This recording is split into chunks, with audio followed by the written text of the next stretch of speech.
Kalau berkumpul ada yang cantik, ada yang kaya, ada yang bagus jalur nasabnya, beragama lagi, Masya Allah. Tapi kalau tidak, agamanya kita dahulukan. Dan Nabi SAW sudah mengatakan, ad-dunya mata. Dunia ini semuanya perhiasan. Wa khairu mata'uha al-mar'atus salihah. Ya. Dan sebaik-baik perhiasan itu adalah wanita yang salihah. Jadi pilih agamanya. Begitu juga ibu-ibu perempuan. Kata Nabi SAW, idza ja'akum man tarawna dinahu wa khuluquhu fazawwiju. Kalau datang kepada kalian yang kalian ridhoi, kalian sudah terima akhlak dan agamanya. Laki-laki nih kalau datang melamar, akhlak dan agamanya, maka terima lamarannya. Kalau tidak akan terjadi kerusakan di muka bumi. Kata sebagian ulama hadis, kerusakan itu KDRT, perceraian, itu terjadi karena tidak beragama. Cuma didahulukan kekayaannya saja dan ketampanannya. Ketampanan dan kecantikan ini tanpa keimanan dan ketakwaan omong kosong, musibah. Ya. Tapi kalau dengan keimanan dan ketakwaan itu berbeda. Laki-laki mukmin kalau ada yang dia tidak suka dari istrinya, maka dia bisa menerimanya karena keimanannya. Wanita muslimah, mukminah, kalau dia tidak suka dari suaminya, dia bisa menerima karena keimanannya. Kekurangan itu bisa diterima, gitu kan? Bukan semuanya menjadi sumber permasalahan. Nah, sudah seperti itu. Oleh karena itu nanti adaptasinya kenalannya setelah akad nikah. Emang begitu. Pernah nggak lihat ada orang sudah 10 tahun masih cekcok? Ya. Kadang-kadang hanya masalah teknis.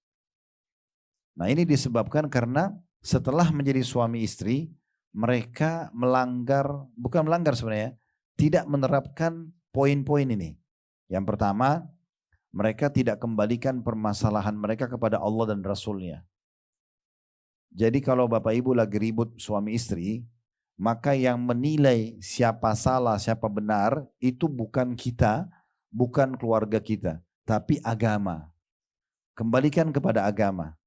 Kembalikan kepada Allah dan Rasulnya. Allah bilang, farudduhu ilallahi wa rasul. Kembalilah kalian kepada Allah dan Rasulnya. Kita kembali ke situ. Ya. Jadi yang menilai suami atau istri yang salah atau yang benar, agama Islam. Tanya. Kalau terjadi pertikaian, sebelum cerai tentunya, pertikaian, maka kembali kepada agama. Tanya kepada ahli agama, tanya kepada para ulama. Ini suami buat begini, istri buat begini. Siapa yang salah nih? Menurut ayat Al-Quran, menurut hadis Nabi SAW, menurut kisah sahabat, begini, yang salah itu ini. Gitu. Jadi kalau kita masih egoisme, merasa ya pokoknya saya begini. Ya, saya benar pokoknya, nggak mau tahu. Dikasih tahu, ini salah dalam agama, nggak mau tahu. Ayah saya bilang begini kok, ibu saya bilang begini, suku saya begini, dan seterusnya. Ini tidak benar. Ini yang buat selalu kekacauan terjadi. Itu yang pertama. Ya, jadi kalau mau aman rumah tangganya, jauh dari cekcokan, dan adaptasinya lebih gampang, yang pertama jadikan Islam sebagai rujukan. Penilaian salah atau benar. Itu yang pertama. Yang kedua, jangan libatkan orang lain kecuali ahlinya. Nggak boleh Bapak Ibu bicara sama semua orang. Ada masalah? Kalau masalah agama bicara sama ustadz atau ustadzah. Masalah medis bicara sama dokter. Konsultasi. Ahlinya. Jangan semua orang diceritakan.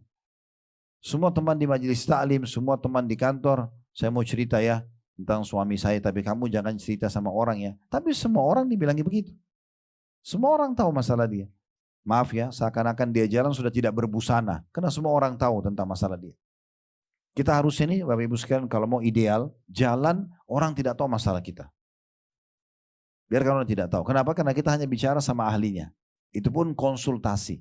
Ustadz, suami saya ucapin kalimat talak dalam keadaan emosi. Jatuh nggak? Itu konsultasi.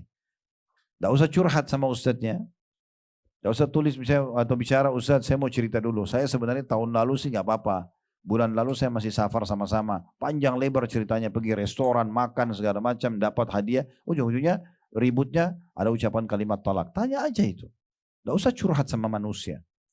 Curhat itu menuangkan semua permasalahan hanya kepada Allah. Hanya kepada Allah. Ibu dan bapak wudhu, ya, berdiri di atas sejadah, sujud, berdoa sama Allah. Salat, berdoa sama Allah. Niat sholat taubat, lalu jangan angkat kepala dari tempat sujud kecuali sudah tuangkan semua. Ya Allah, ya Allah, ya Allah. Karena yang ciptakan kita Allah. Yang ciptakan permasalahan itu Allah. Yang bisa kasih jalan keluar hanya Allah. Jangan cerita sama manusia, nggak bisa. Curhat sama manusia nggak bisa. Termasuk nggak boleh teman-teman sekalian harus kita hati-hati curhat sama orang tua kita. Jangan. kita tambah beban buat mereka. Kesian itu. Ada banyak anak-anak durhaka tanpa mereka sadari. Lagi ada masalah ribut cerita sama orang tuanya. Tapi kalau sudah baikan, tidak cerita sama orang tuanya. Tiba-tiba sudah berangkat safar sama-sama. Ya. Orang tuanya sudah kepikiran tentang dia nggak pikirin tuh. Ini masalah. Kecuali orang tua kita memang ahlinya ya.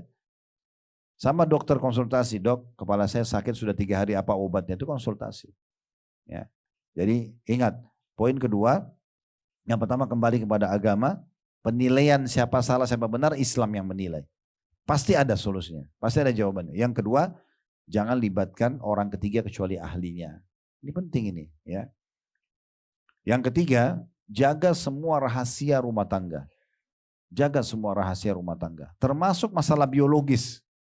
Gak boleh Bapak Ibu ceritakan ke orang lain. Apa kata Nabi Muhammad SAW? Sesungguhnya orang yang paling buruk kedudukannya di sisi Allah hari kiamat adalah seorang laki-laki dan seorang perempuan yang sudah saling terbuka, biologis sudah tidak berbusana, gitu ya.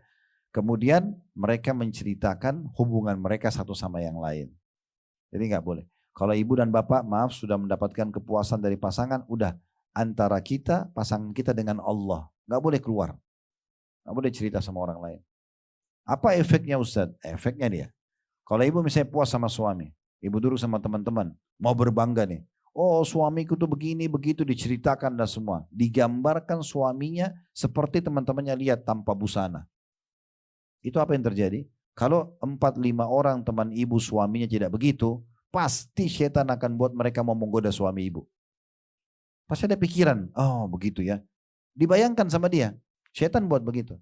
Sama laki-laki, istrinya memuaskan buat dia. Udah dia antara dia sama istrinya sama Allah, dia syukuri ya. Tapi dia cerita sama temannya laki-laki 4-5 orang. Istri saya tuh begini, disuruh digambarkan. Sampai dia gambarkan lengkukan tubuhnya. Kalau yang hadir situ laki-laki, istri mereka tidak begitu, maka dia akan berpikir ganggu istrinya orang ini. Terlalu banyak kasus rumah tangga karena lisan dia ceritakan kelebihan pasangannya. Terlalu banyak kasus itu. Ini tidak boleh. Makanya Nabi SAW bilang itu. Pernah Nabi bilang begini selepas sholat subuh di masjid beliau di Madinah, di masa beliau masih hidup tentunya sallallahu alaihi wasallam. Beliau mengatakan, mungkin seseorang di antara kalian menceritakan hubungan biologisnya dengan pasangannya. Itu habis sholat subuh. Maka semua diam, lalu ada satu wanita namanya Asma binti Yazid radhiyallahu anha, sahabiat Nabi bilang, ya Rasulullah, benar-benar di Madinah itu terjadi. Banyak orang begitu bangga-banggain pasangannya, cita-cita masalah biologisnya. Apa kata Nabi SAW? Jangan kalian lakukan itu, karena perumpamaan itu seperti syaitan laki-laki ketemu sama syaitan perempuan di jalanan, lalu mereka hubungan biologis dan orang semua melihatnya. Jadi jangan cerita. Tutupi rahasia rumah tangga itu. Antara kita dengan pasangan kita. Kelebihan atau kekurangan. Kalau kekurangan tadi masalah, kembali kepada Islam siapa yang menilai salah atau benar, kemudian juga kita bicara sama ahlinya. Nah ini ya, jadi jaga rahasia keluarga. Rahasia rumah tangga ini dijaga Bapak Ibu sekalian, baik selama kita satu suami istri atau sudah bercerai. Cerai nggak cocok, sudah cerai saja.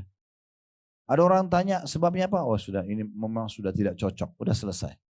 Gak usah kita curhat, kita sampaikan, kita gibah, malah dosa nanti. Gak usah, kita gak cocok ya sudah.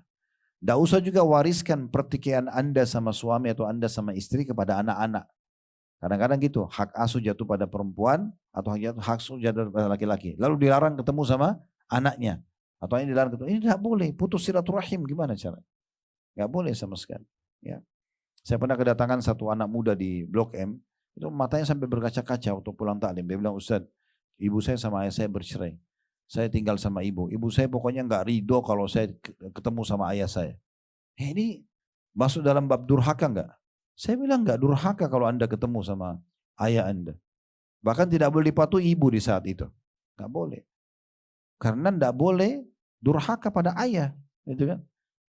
Ibu Anda juga tidak punya hak untuk melarang itu. Karena kita taat pada makhluk selama bukan maksiat kepada Khalik sang pencipta. Kata Nabi SAW, la ta'ata li makhlukin fi maksiati Khalik. Tidak ada ketaatan pada makhluk, misalnya anak pada orang tua atau istri pada suami, selama ya tidak ada ketaatan selama itu maksiat, atau tidak boleh bertaat kecuali pada yang ma'ruf, yang dibolehkan saja. Ini yang ketiga. Jadi jaga rahasia rumah tangga. Ya.